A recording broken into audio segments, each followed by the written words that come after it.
Some days, it honestly just feels like too much.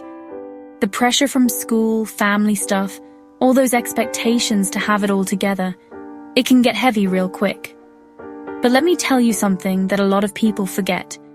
Every single tough day you faced, you made it through, every single one. That makes you undefeated so far. That's not luck, that's you being stronger than you realize. When life's weight feels like it's crushing you, just pause.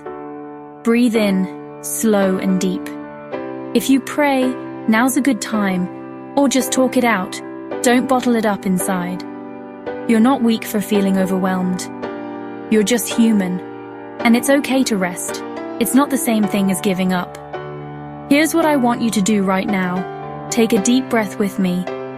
In and out. Remind yourself, quietly or out loud, I am stronger than I think. Seriously, you've got this. And if today is too much, that's okay. Tomorrow's another shot. Stay strong, stay kind to yourself, and remember, you're never alone in this.